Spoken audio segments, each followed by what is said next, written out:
Just so you guys know what you were missing while we were on break, it was literally Neil arguing how you properly pronounce the plump, juicy fruit that is often found on pizza. However you choose to pronounce that fruit that you put on pizza, that's up to you. But, you know, Neil is Neil and has to be a dick and always has to try to prove his point rather than just having regular conversation with people. Everything always has to be about proving their point.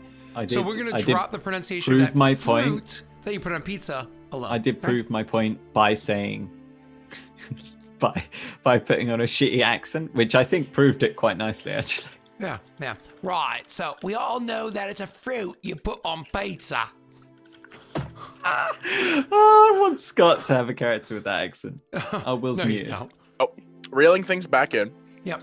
I want to say that my Eidolon, as long as it's on the same plane of existence with me, can communicate with me in my head. I thought it was up to a mile. Nope.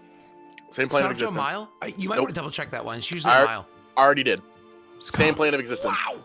Yes. Will's done with your shit. So if anything happens, I want to be informed. So. Pineapple's the greatest on pizza. So when you are in the air flying with her, I mean, what's your modifier for perception? The air Eidolon or his? His. 13. Roll me a perception check.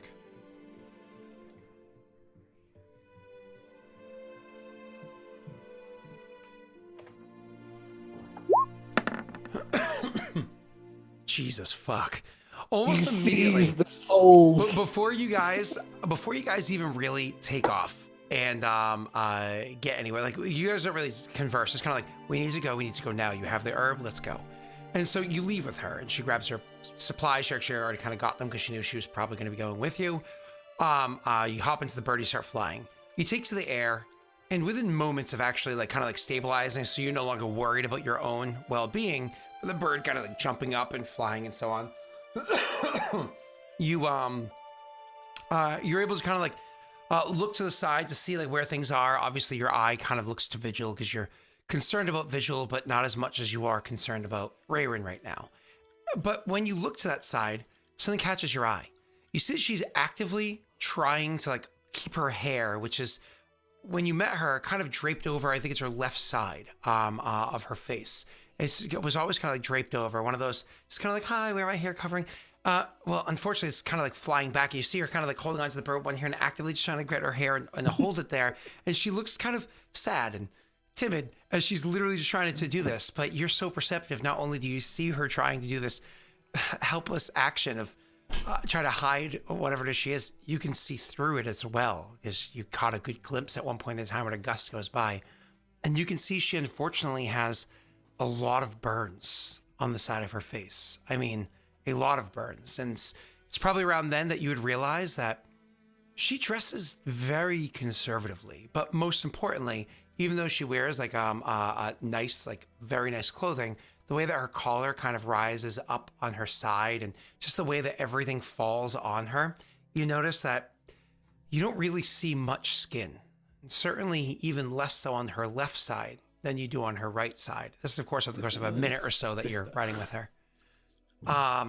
Nonetheless, she's flying with you, and you pick that up. All right, give me a second.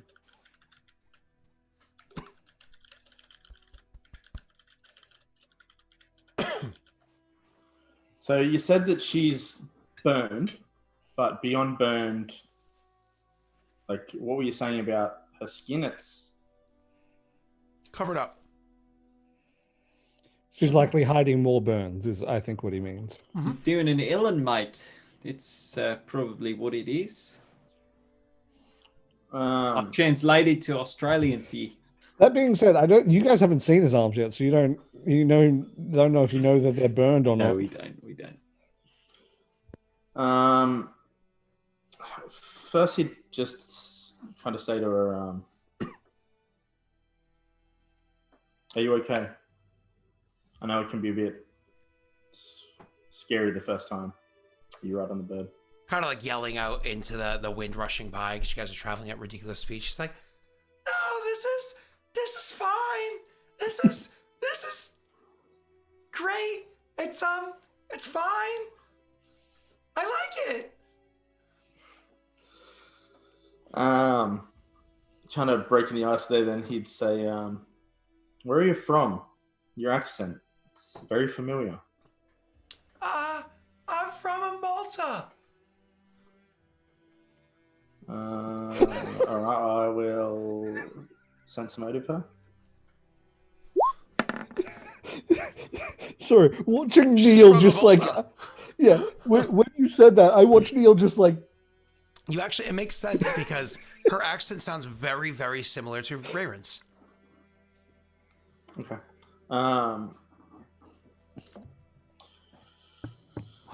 One can be pretty blunt, so he'd kind of say to her, so, how did you get those burns? It was kind of an accident, and yeah, I'd rather just focus on not falling. Thanks.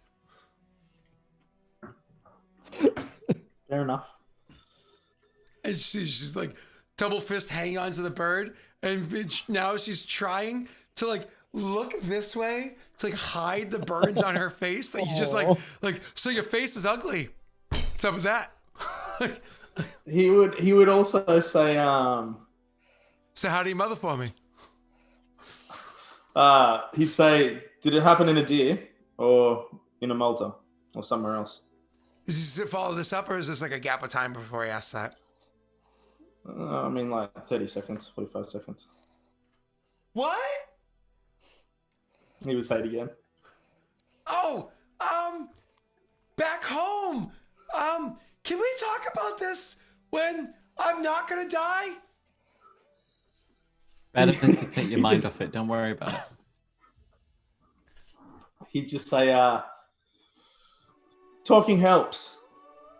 You'll soon forget you're on a boat at all. She looks down, clenches up, and says, "Highly unlikely."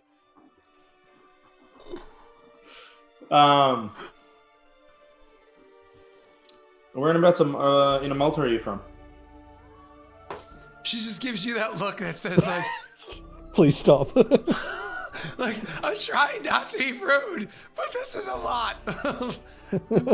you definitely get that look. If the prodding doesn't come to anything, he would kind of drop it and then just explain to her what she needs to do when we get there. She's totally listening too. This is how he's gonna be like, you know, there is a way to not be riding the bird right now, and then wiggle his eyebrows. Oh no! Intimidate diplomacy. To be riding something else? Riding the bird? No. Oh no! No. Oh, that's not how I took it. No. No.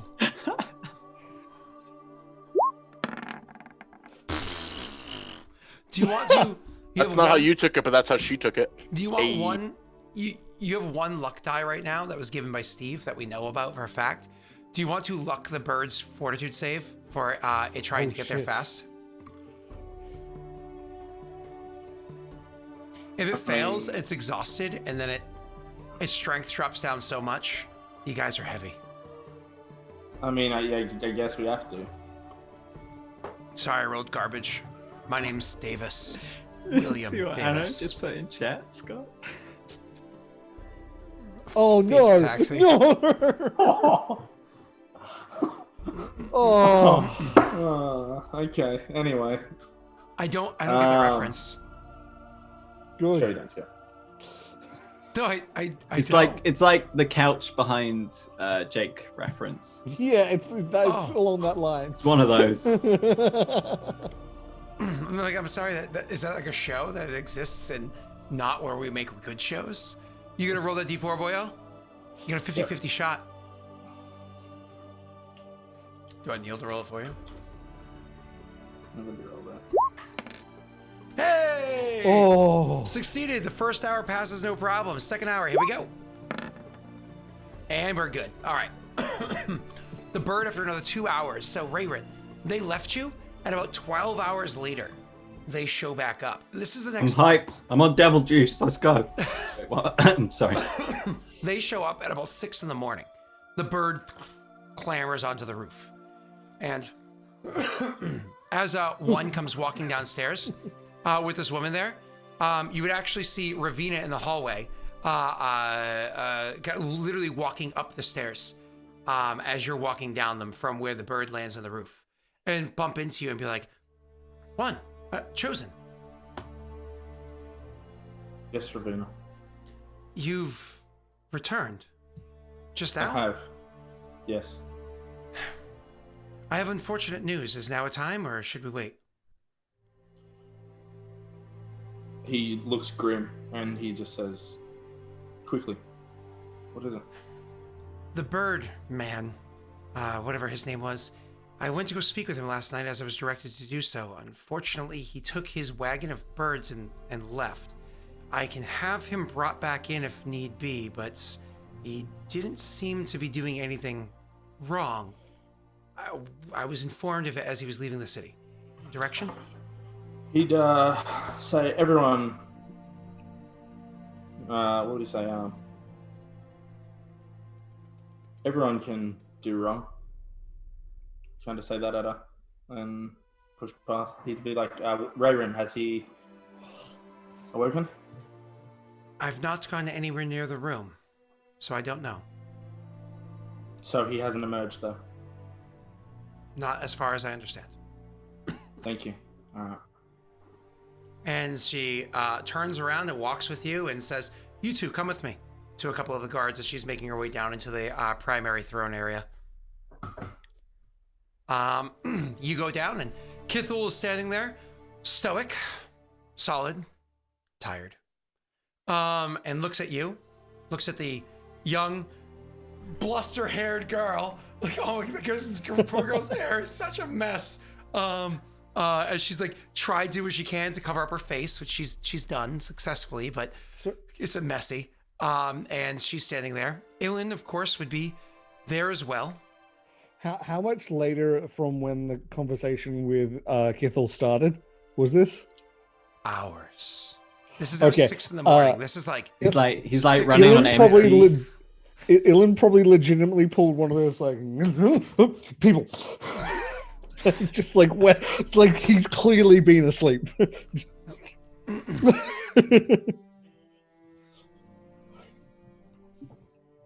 Does one say anything? Sorry, I zoned out. What? I woke up. That was what Ilin was doing. Kithul's standing there, and Ilin was kind of like slump sitting against a wall, sleeping, and Yeah.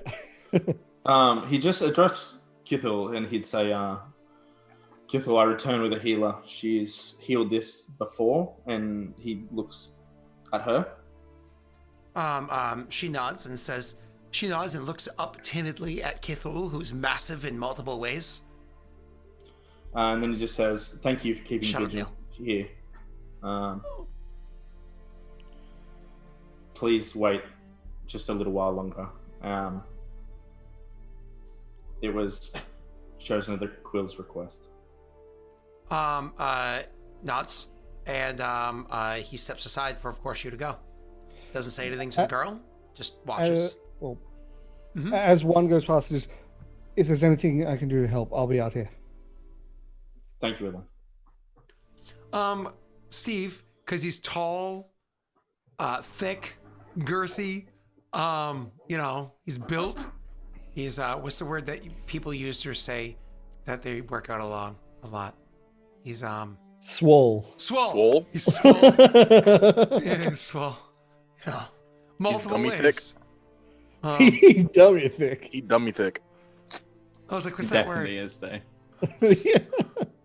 Yeah. Moving on. So you go walking in to the chamber, and he's there. He's got that feverish kind of sleep to him, where like the blankets are off of him for the most part, but kind of covering one of his legs. His body's kind of like contorted in a funny way. You can hear him almost like mumbling to himself. There's like pouring sweat coming off him. You can see the glisten and the morning light coming through the window, coming off of him. You can see all this happening, but more importantly, you can actually see Phaedril, who you've been introduced to, sitting in the window still, watching as a raven. One doesn't like Phaedril at the best of times. So as he walks in, he'd probably just say, "Fuck off, Phaedril." And he'd walk over and he'd be like, Unturn. "Rayron." Hold on. Perception check. As you're walking over, being like, Rayron, wake up, which doesn't wake him up. He's dead. You would see, as you're walking over and kind of like, Rayron, wake up. You would see kind of like walking over there doing that.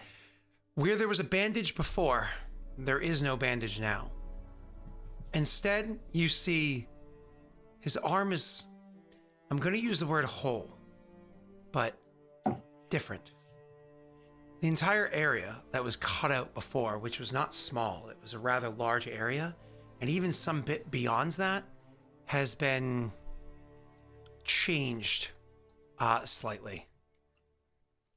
I imagine in the morning light, you try to get closer to get a good look because you have dark vision and light vision. You don't, regular vision, you don't have low light vision, right? So you get closer, try to get a good look. And then you can see that the skin in that area looks almost scale-like. Almost looks like it's comprised of some sort of maybe stone.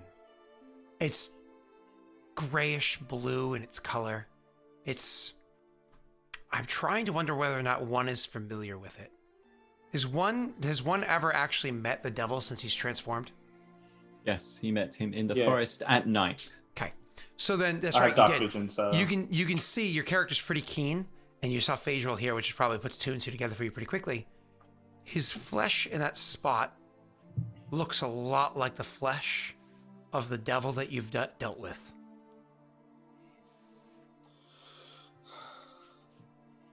And I'll toss an image in chat in case people do not recall what these look like.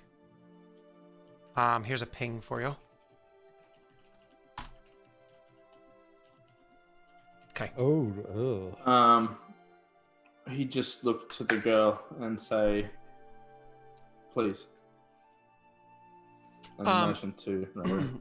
She nods and rushes over, pulling out her pack and getting out like a mortar and pestle and gestures towards the table, like the desk or whatever that's in his room, says, "May I use this?" Yes.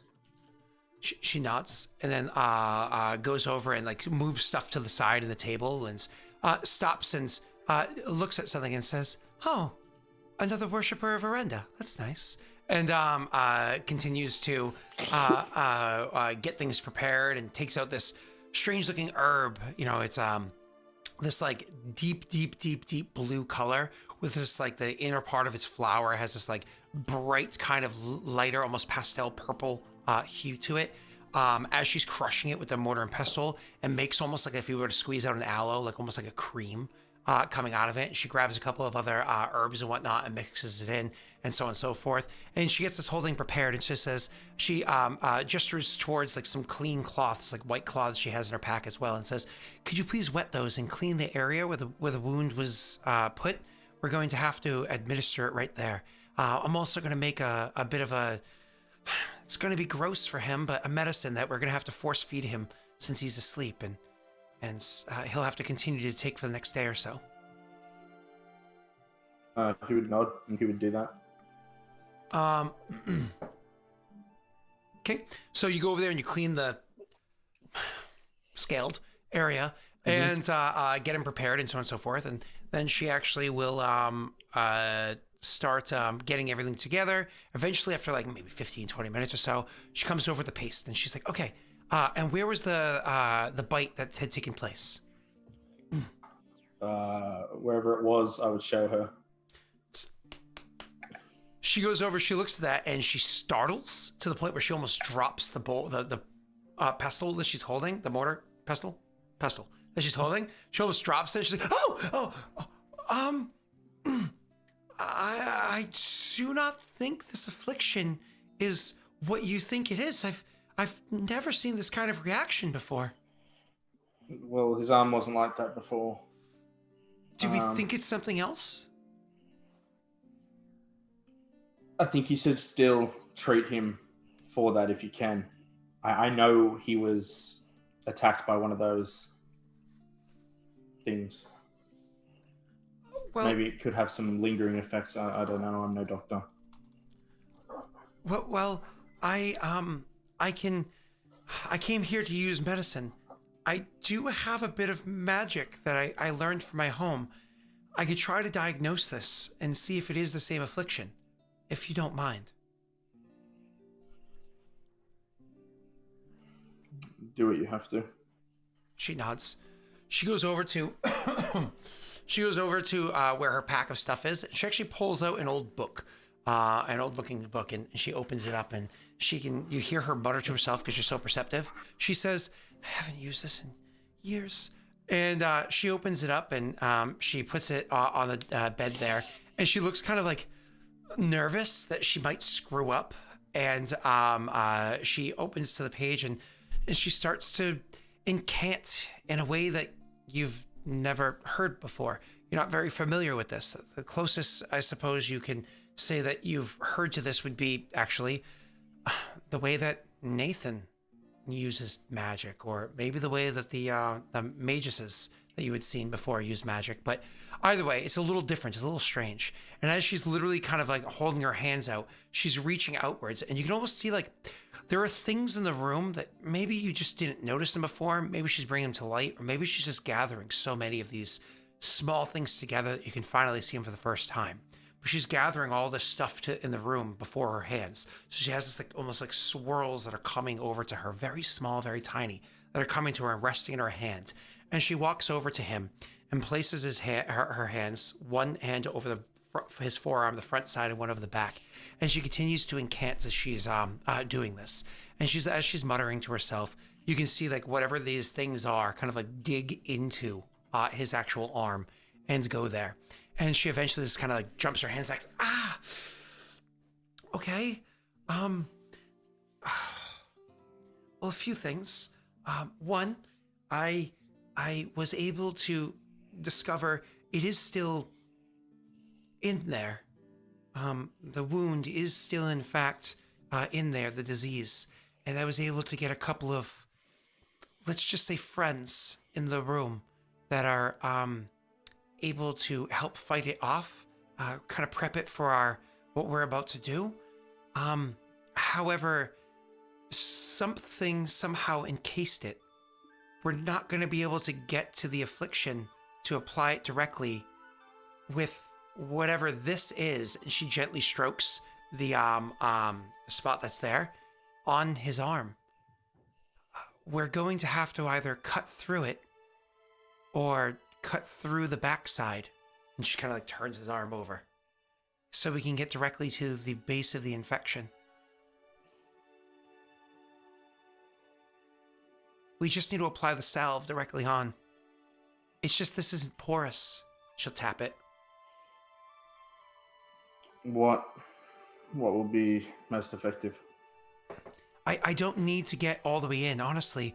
If I even had something small and like almost like a tiny cylindrical tube or something that you can almost like inject with, that would potentially work. But unfortunately, such things don't exist, do they? Nonetheless, I guess maybe a dagger to stab in just to get me to where you knew where it was. I guess you could. You can see like she looks like almost sickened as she's saying it. One thing I will say as well, I do want to interrupt you before, but while she was doing all the preparing, I want to cast detect, like go through the detect alignments, starting with detect evil. So fun thing about detect alignments, just to be clear of how I run it in my world, just because you cast detect alignment doesn't mean you pick up in their alignment unless they've actively done. So just because you're a neutral good person doesn't mean that you immediately radiate neutral good. But if you've done neutral good actions recently, those actions have a eminence that come off of you. Otherwise, it'd be too easy for anybody to walk into any town and be like, I'm looking for evil! Evil! Where are you? You know, because that just makes the game not as fun. So she would have to have done goodly things recently. And can you go through all 9 of them? Detect chaos, detect evil, detect good, detect law. You're actually going to be able to detect that she is good, and there is eminence of good coming off of her. She's been doing good for however long she's been with mice and helping out at her camp. So, and again, if you're an evil person doing acts of good, it probably doesn't stand out, which is a telltale sign that evil motherfucker. You know what I mean? So. All right. So more or less, I have to stab through the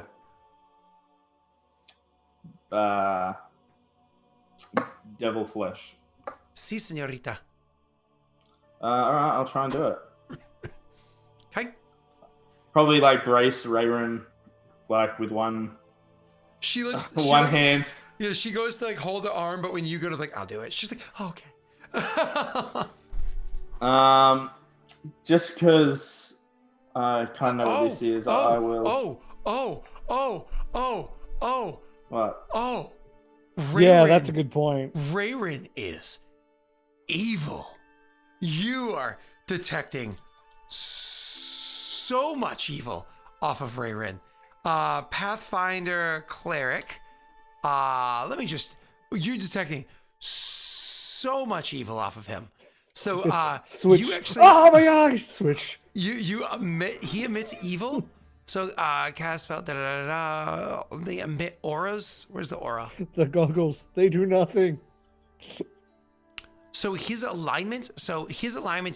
Compared to yours. So what is it? Evil aura depends on the type of evil of the person made it. Cast level and so on and so forth. Cast level is typically below, or it falls into one strength category. So he's level 7. So as level 7, he actually gives off a. Didn't it say technically something like level 4th cleric, evil cleric level? Yeah, and level 7 gives off a strong aura of evil. A strong aura of evil. So, Yeah, but you know, I have a pretty good idea of like roughly what's going on. Yeah. Seeing, you know, Phaedra moping around, and now, you know, so yeah, but it's I'm not emanating surprised, but it's emanating off of all of him. But yes, okay, that's fine. You're not surprised. That's fine. You also accept the degree of evil in your life. You're okay with that. it's look, it's going to be something I'll talk, like, you know, when he's conscious. But right now, I got to save him. All right. So So anyways, I will put magic weapon, like oil thing, on the dagger. Mhm. So, you know. you don't need to make an attack roll. You're holding it prone. You can be careful. You can. I actually want you to roll me a damage roll. What's the dagger? I don't have a 1d4 dagger plus on your the sheet. strength, sir.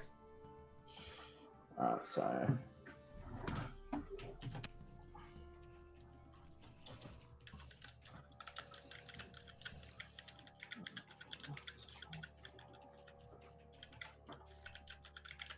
He has sort of an alibi for this time. That is correct. You try to stab through that stone-like scale that's there, and it doesn't cut through. the magic weapon doesn't Does do not anything? cut through. Not that side. I'm gonna try again. Okay? You would just enter. Yeah, okay. Do you have power attack? No, Oh don't. my but it'd be, lord. Crunch. because it's a magic weapon, it's actually 1 higher, so +4. Okay. Again, you don't even scratch it. Oh fuck. I think I just realized what that means. She goes, maybe. Oh God, this is strange. Maybe the backside. And she. I think we have no choice. Woman, Turn Roll it the hand over. over. please. Then he would hold Rayron down and push Rolls it him over, starts in. doing his. This time, it's as easy as putting a magical dagger to the back of somebody's hand and pushing into it. And so just like pushing through. Needless to say, Rayron wakes up to a dagger being thrust into the back of his forearm between his bones. Rayron would scream, Yeah. and Rayron would try to kick you, and a blue blade would come out of his boot as he tries to kick you. Oh no. Either way, so you do that. I imagine now you can just technically grapple him if you want to. That's a CMB from you, Jake, as he's kind of caught off guard. It's right on your primary sheet, middle. Yeah, I know this. Yeah, but his CMD can't be that good either. He's Rayron. Yeah, you crushed Yeah, it. sweet. So you actually immediately, she's like, hold him. And so Ray, obviously you got the stab wound in there. You pull the dagger out and you kind of like just climb on top of him and legs on legs, arm on arms, pin him. And she comes over with the salve and she immediately just starts grabbing it and starts like pushing the salve into the wound to Just get it with in there. her Like filthy fingers. Excuse me. Gloves don't exist yet. Pushing the taking like a goop and just kind of like gooping and applying pressure to get it in there, much like if you're taking plaster and trying to fill in a gap or whatever it is. And she does this, and she applies the pressure and so on and so forth.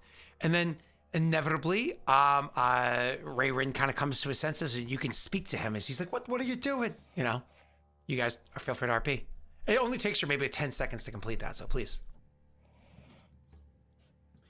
So I think once this was done, like as soon as one lets go, Rayrin would like wounded animal style. He like crawls, like pushes himself to the back corner of the bed before like turning and looking at them, like cornered. I'm sorry. I'm so sorry. You can, when you come to your senses, which probably isn't this moment, you'll be able to immediately tell she's a Maltese. But anyways, I'm so sorry. She says, kind of like backing up to the desk. I turn to her and I say, "You've done it then?" It's in the wound. It should be bound so it doesn't push itself out or ooze out, because the muscles, of course, as they move, could apply pressure and push it out. But it'll take its hold and it'll cure it within the day.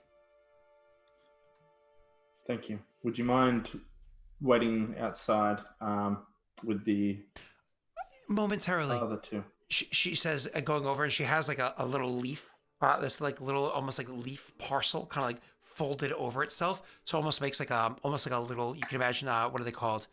Like you know, the fig Newton? Capsule? Like a fig Newton, almost. Oh. And she comes over and she says, "I'm sorry, these are terribly disgusting. But fortunately, we don't have to force feed it to you. You're going to have to eat these." And she holds out this strange leaf parcel. Looks almost like a fig Newton. Yes, it needs to take hold on the inside and out. Rayrin would like glance to one of like confirmation, like he's not got the strength in him to like, is this woman trustworthy? He's just trusting his friend at this point. He just glances. He nods. He just nods at you. There is some wine on the desk. No alcohol. No alcohol for a week while you take the medicine. One walks over and grabs the alcohol and starts drinking it. Asshole. She's like, "Well, he can." The rest are here. She taps the desk and then looks to the door and looks to you again. "Really sorry." And then she makes her way, like kind of scuttles across to the door, opens it, and then does one of the whole shut it behind her very quietly. You hear her saying as she's shutting the door, "Sorry," to whoever's out in the hallway. I mean, Rayrin, I guess, would take that disgusting pill. Oh, it's bad. It's like, so the primary ingredient in this pill here, on top of that flour thing that's there's a lot of like really bad mushroom in here. Like, you know, some mushrooms are yummy and some just don't sit well with you.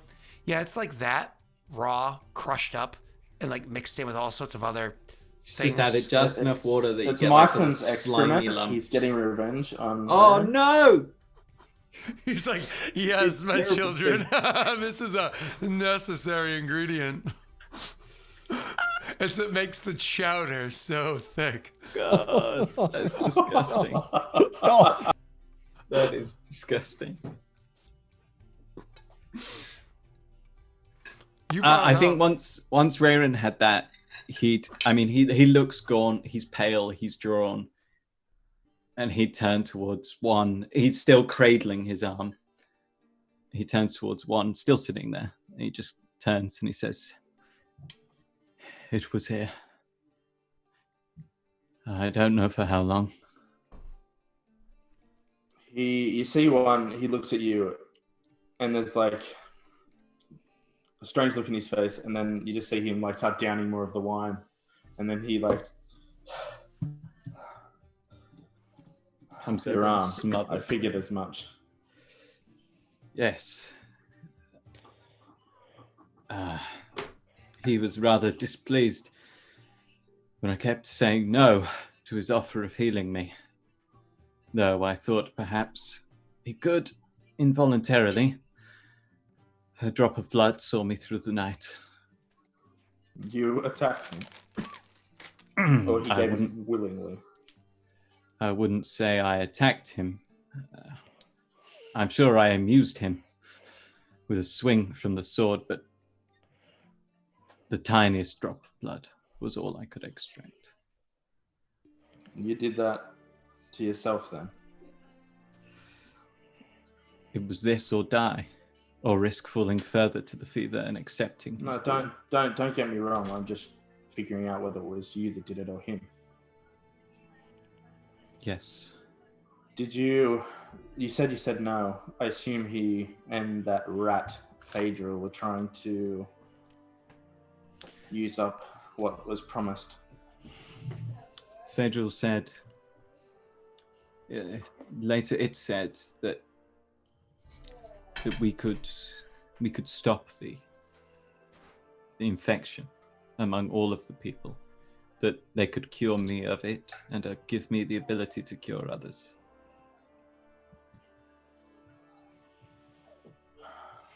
I hope I haven't doomed anyone to a needless death. Take heart, Raren. I think you did the right thing. However, in going off something I heard you say before,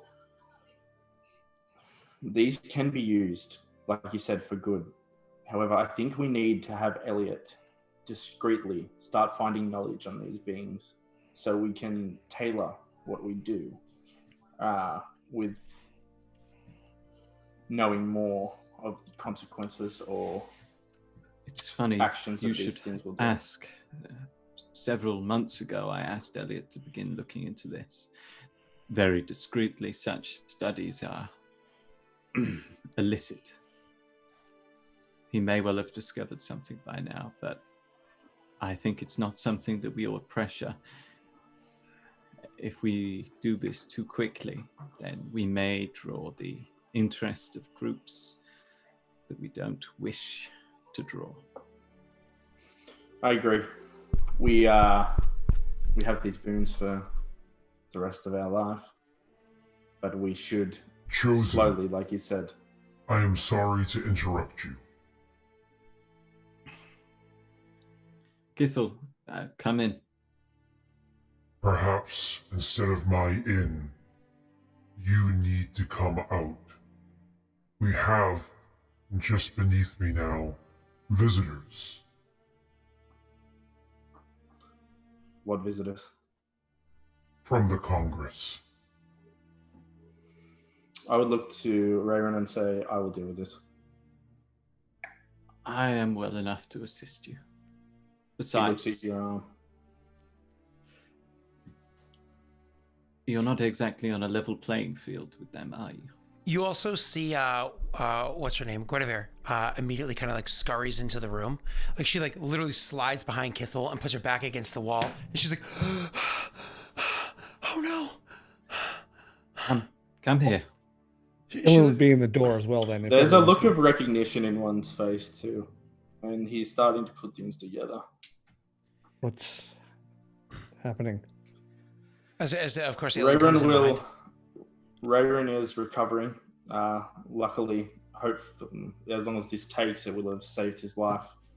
The members of the Congress are here, and he looks to Rayron and says, he probably whispers, like, I can sense your aura.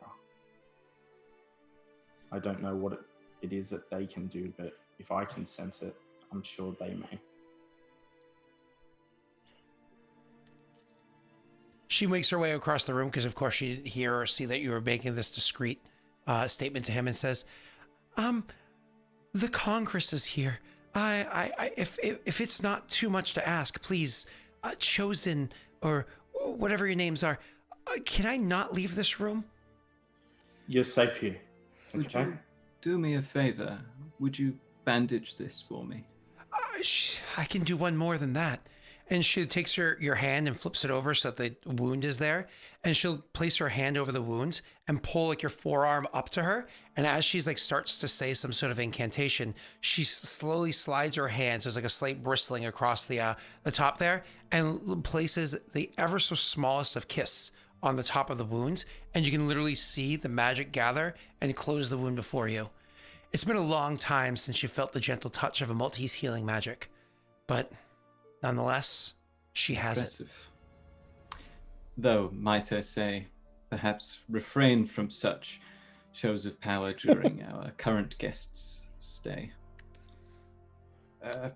Kithel, would you find me a stave, something to assist me with walking? One we will have to take the risk. Do I need to hide mine as well? We don't know what they want. You are injured. Let me at least be the first one to talk to them, find out what they want. Very well. They are entitled, if I remember, to a room here, should they so wish. They are not entitled to demand your presence. Treat them with the greatest courtesy. Be careful. Of course. Ilan, fetch me my robe. I'll need an assistant. Stay close to me. You'll be fine. Okay. Do I? Rayron, I would make a request well? of you, please. Ilan, Rayron, take this girl. Would you go to Hodgwen?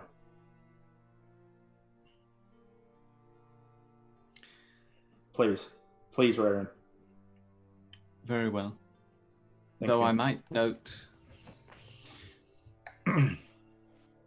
they may well have means to have detected what has gone on here. That's fine. It won't be here any longer. I'll be more than happy to flee to Hodgwen. Is there a back door outside of this keep so we can start the trek? Come with me. I'll go get his robe and bring it to him, and then I would cast invisibility on Rayron. She as knows. well. She knows that you're unstable, so she'll actually also offer to Oh. to guide you. But once you turn invisible, she kind of like steps back and goes, oh, never mind." before, and then he'll Ilum to try and give him the extra sort of push to be able to go without making anything worse. Okay, cool. So he doesn't need necessarily. You can carry yourself, so on and so forth. Yeah, you're feeling actually pretty good. All right, cool. And then I would gesture for what was it? Guinevere was her name. Yep. I would gesture for her to follow me, and I would be heading towards the map room as well. Assume that Rayron's going there as well. Yep. She's going with you. He's going with you. You guys all go to the map room. As you guys walk across the top, you can see that Elliot's is down below, being quite gregarious with the gnomes that are there. There are two members of the Arcane Congress down below, and he is being quite chatty indeed. As he's having this conversation with them, you can see actually Ravina comes bursting in from the backside, looking to handle whatever situation is she was having just handled the situation, and looking to handle one more apparently, because she walks in and says, "Congress here." You literally hear her saying that as she then looks up at seeing you guys walk by, not Rayron, but the other two, and then kind of gets an understanding. She's pretty keen of what's going on. That like there's something going on upstairs, and she steps to stand next to Elliot, and you see her demeanor change from businesswoman to calm, cool, soft, inviting, gentle, and the two of them are entertaining to what's going on down below. I'm going to roll a diplomacy check for both of them to keep them distracted for you. Give me one moment. We've got some good people on diplomacy. I'm feeling confident about this. They know what they're doing. And You said Elliot. this now. Go away. I mean, Elliot historically does roll abysmally, but you know. I mean, so does she when I'm rolling. Oh. Give me 1 second to try to see something. Nope. That's fine. So that's good there. And then Elliot's. Elliot's diplomacy. It's funny that he has one less. Let me see if he has something else. Oh, that's right. He doesn't have to roll diplomacy. He actually uses orator instead, right?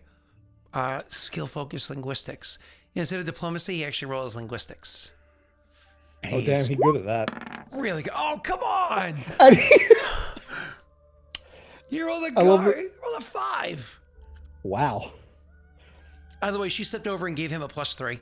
So, because she beat a 20. So they are being very distracting as you guys slip across the way up top and go walking into that map room that's there, shutting the door behind the 3 of you, even though it only looks like 2 of you. One, you're up there with Kithel. I imagine the 2 of you choose to walk down the stairs. Yeah. Okay. You walk down the stairs with Kithel, leading your way to where they are. And these 2 gnomes, if they're the same gnomes or different gnomes, you honestly couldn't tell. It's been so long. Your memory from that time is a little hazy. And all gnomes look alike? No! Bad, Jake. Bad. And I mean, this is clearly some Waddle and some Whittle, right? That was the names of the gnomes that we met before. but these aren't them. So this isn't them. No. So they walk down. See what I did there? Didn't even have to roll. So you walk down, and to go join the other 2 that are down below. The 3 of you inside the map room are able to are in there, and she's like, "Is there a door in here?" She says, looking around. Not exactly. Rayron, are you in here? Raven would pull up the hardware piece. That's- Piece. Pull up the other piece. And then, of course, the door would open up, and then inside the Hod Gwen side, you would find nobody. But as soon as the door shut and you opened another one, you would find there's a guard standing outside the door. It was never directly addressed or Raven would corrected. get rid of that invisibility now. So it's of course Hodgwayne guards because it was never redirected to have orcs boy here or even questioned as to why there weren't orcs and so on. And so you guys would be back in the Hodgwen. Across the map in a couple hours in the future, Nathan, Yes. it's noon, and you go down for your prayer. You got some sleep, of course, between then and now, and you're able to pray and can memorize your spells. Yeah. Finally, once you have the spell memorized, you're able to rejoin with Myson, or so he goes by. Others call him, I should say. And you're able to meet with Myson, who's kind of, standing there and waits your approach, does the spore thing again, and asks Can you, you make him really chunky if you cast plant growth on him? He's like, no, my waistline. Doesn't affect magical creatures or plant creatures. so stands there and says, do you have the ability to do this now? He'll nod and he'll say, how big is your farm? He will bring you to the area where you can see there are quite a bit of these crops that he has been trying to grow for this situation that's been going on for months. There's a lot of them. It's just they're all cut low. As soon as the flower springs, they snip it, which isn't necessarily good for the growth of a flower, right? But he's trying to constantly keep production going. There's a lot. It's pretty big. If I had to guess, maybe like a one field. So if I had to put dimensions to it, maybe 100 feet long by about 300 feet deep. Oh, Yeah. okay, cool. Then I'll only cast the spell once because I can touch all of it. That's a big area, right? That's 3,000 square feet, 30,000 square feet. So I'll lean down to the ground and start touching the soil, and look around and I'll say, these are the crops and this is the land that you would like to have the growth. This will Yeah. best benefit you. The creature does its head nod thing that causes spores to shake out of it. Yep. I will cast the spell leaning down, like I said, grabbing the earth and kind of just slowly channeling my energy into it as you notice everything becomes overgrown and The even the plants soil. entwine from a thicket or jungle that creature must hack way. Yep. Yeah, it becomes very overgrown. Yeah. And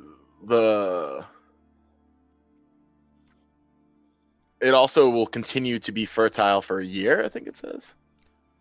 That's crazy. That is actually really insane. So all of a sudden, this very rare, much needed herb just sprouts. So into a one forest, third. so- After, just to clarify. So the land will be more fertile for up to 1/3 of extra growth above normal for a full year. Nice. And it does. It makes this huge thicket of the plants.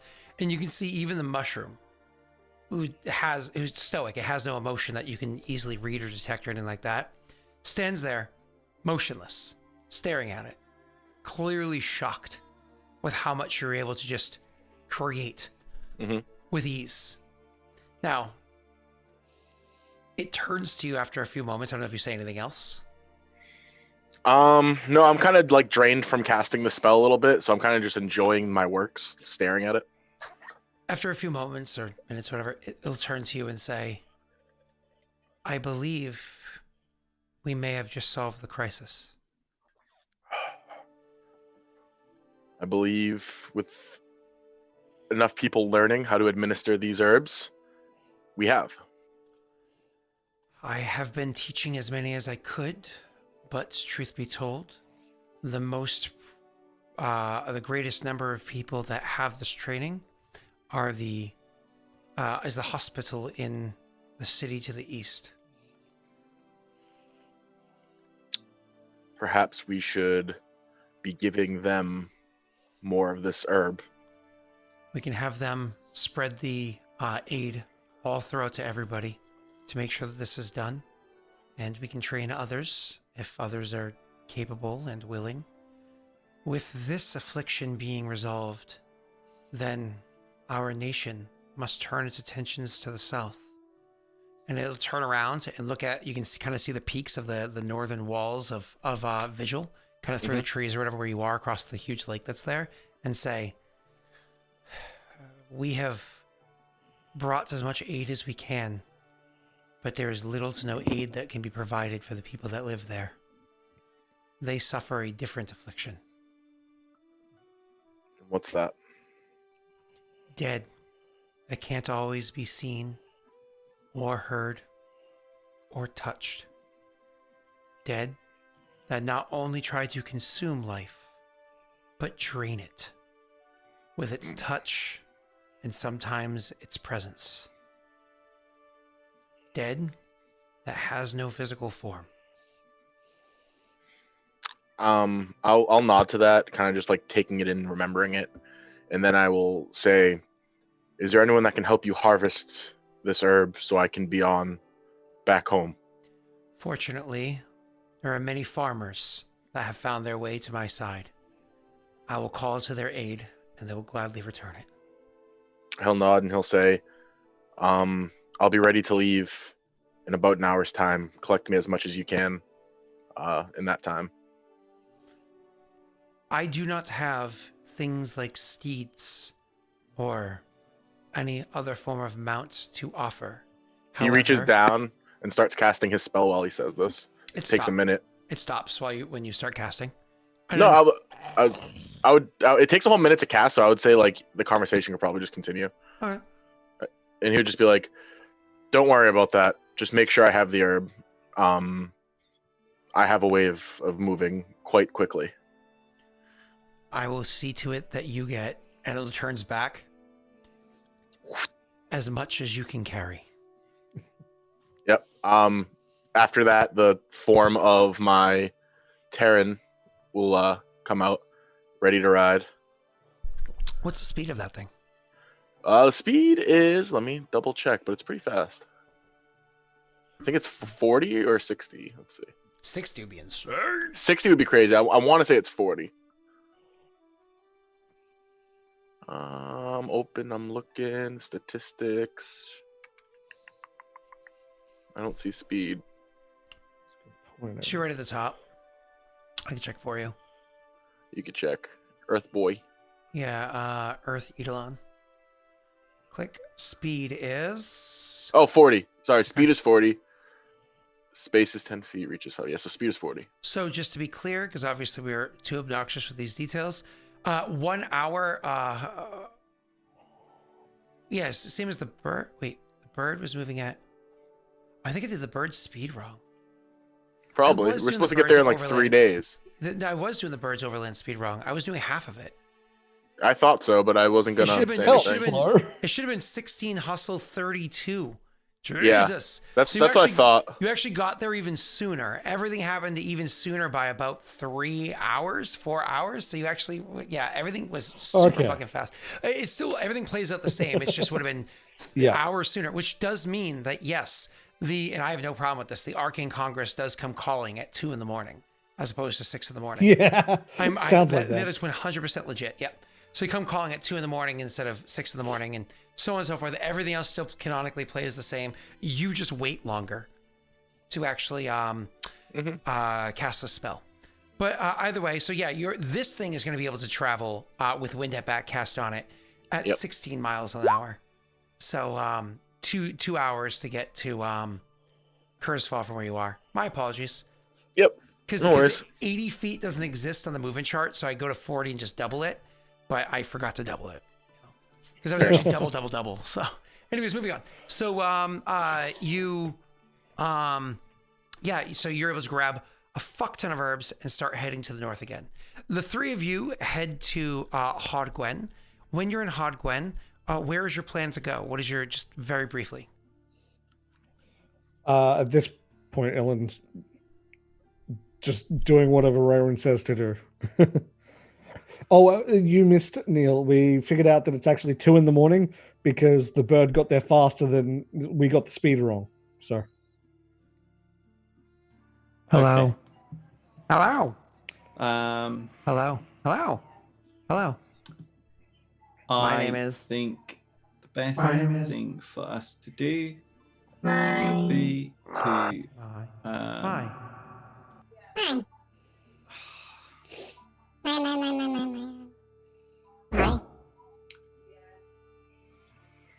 I was gonna go say find 3, but really My. 3. Idric's But like, yeah, I guess he would go and find Edric wherever Edric is staying. Okay. So you would go and find Idric and kind of have a conversation with him about XYZ, so on and so forth. No problem. I mean, 2 a.m. in the morning, probably not. Hopefully not. Hopefully the man's asleep. He's not. You can even spend the night in the keep if you'd like. And then you would be able to like that keep where you're secure before you go down. But for you, yes. I was going to say, if depending on what we're doing, Ilan would have questions about the Arcane Congress, but he'd be waiting till we're not running to ask them. Yep. Well, we aren't running anywhere.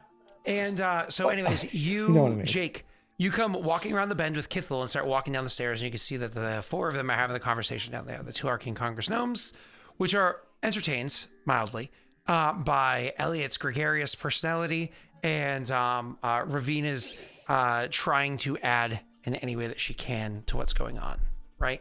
So you can walk down the stairs. Are they speaking? What are they speaking? Perrin? Yes. Okay. I mean, occasionally you'll have Elliot will slip into a comfortable gnomish, just to kind of tease them a little bit as like an aside.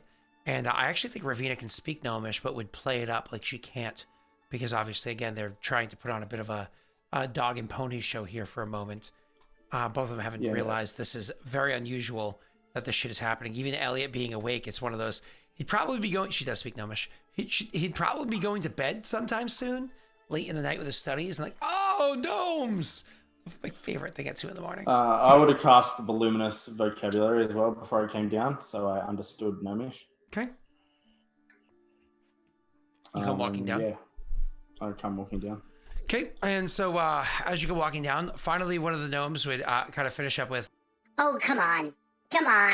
Of course we get it. But we're not here to speak about that anyways.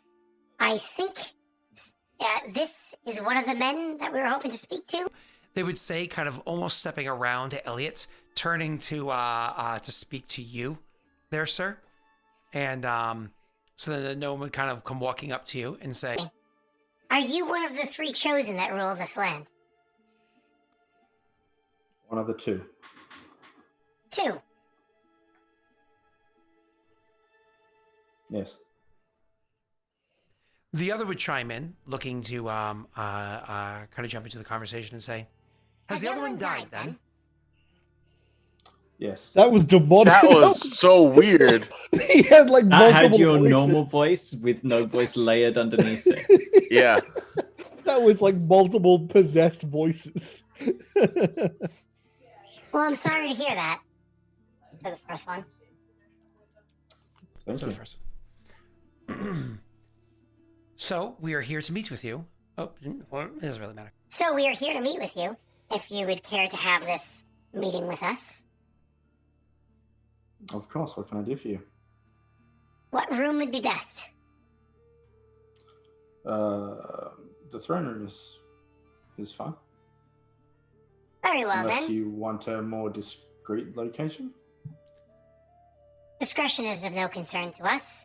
You are the ones that have violated a few laws in this land, and so we need to make sure that we appropriately address the situation, lest things get out of hand. Now, if this room works for you, What laws is this? laws of the Arcane Congress. Which laws? Please, sit, and I will produce all infractions for you so that you can oversee them. And Elliot, of course, his face, he's so tired. He just kind of, well, I can, of course, go over this as well. I'm typically the one to handle such things so that the chosen doesn't necessarily have to. But mind you, he's no longer the Magister. So it's kind of like, oh God, this as well. You know? Poor dude. I don't know how one would react to that. He doesn't react. He just keeps eye contact with the gnomes and allows Elliot to take whatever they have. Elliot would take what they hand over to him, which of course is written in a long scroll because they're gnomes. Why would they write anything but in a scroll? That doesn't make sense to write in a book, does it? And so they write it into a long scroll and start reading throughout it. And after reading through the thing, Elliot would then turn to the gnomes and say, may I have some time to speak in privacy with the Chosen so that I may consult with him? No, we are presenting it before the Chosen now. We are looking to have the Chosen's reaction.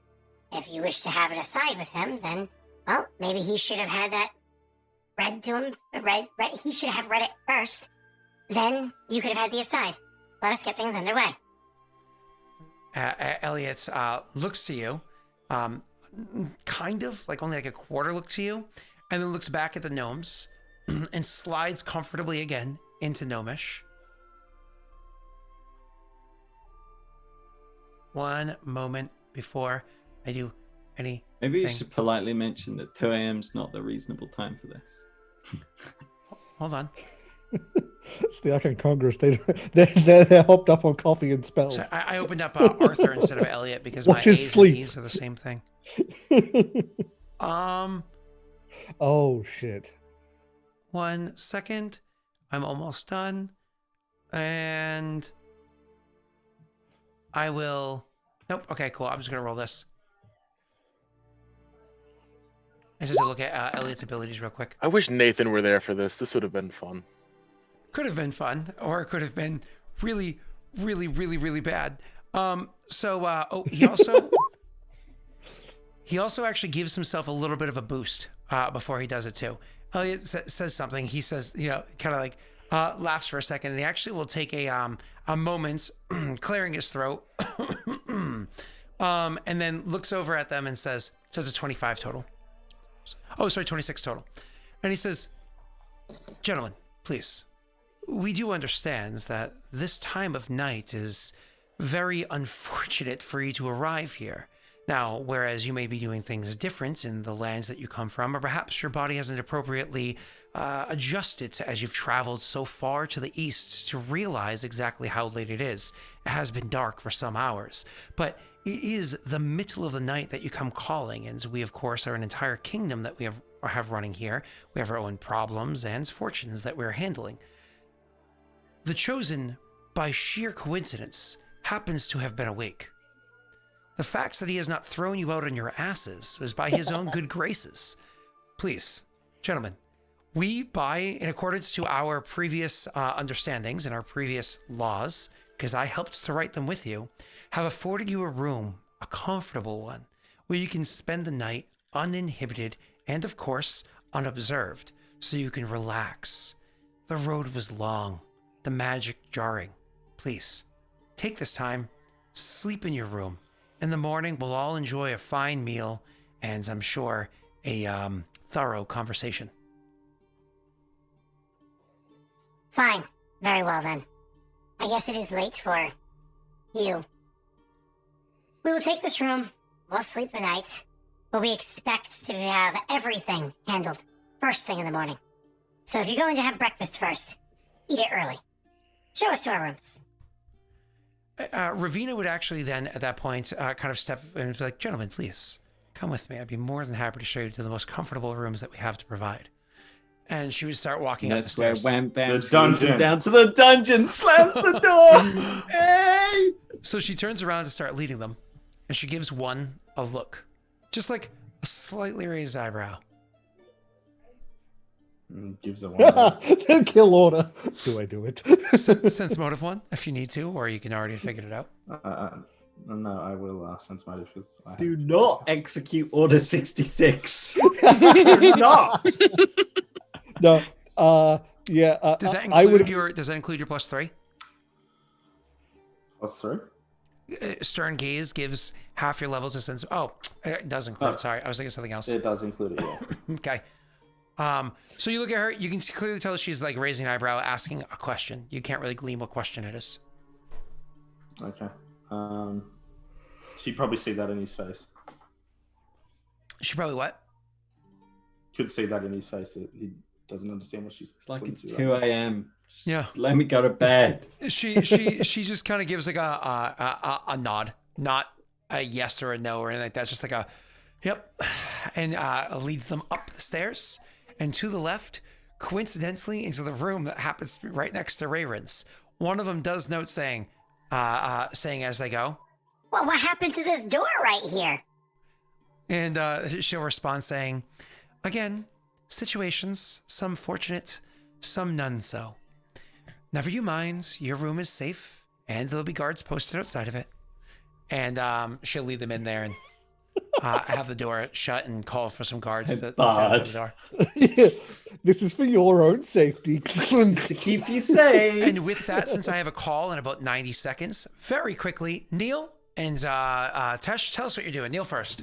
Hey, I'm Neil. You can find me at twitch.tv/OllyRan in a couple of hours. So find me there for D&D 5e Horn of Plenty, where I play the only character of mine that's not an asshole. He's a cleric, and a life cleric at that. Tesh, as I hide Hi, my microphone so coworkers don't see it. I'm Tesh of the Tesh Tube. You can find me under that name on YouTube, Twitch, and Twitter. Currently, follow my Twitter for an absolute downpour of random cute animal TikToks. The deluge of cute animal TikToks. So yes, do that. And Will, you have anything exciting going on? Not right this second, no. Perfect. And Jake? I'm good. All right. I don't see anybody I follow live at the moment, so I don't have anybody. Me I don't that have anybody I can list. raid. I'm sorry, everybody. I gotta go. Bye. I gotta go. Go Bye, to work. everyone. Go to work. I gotta go to work.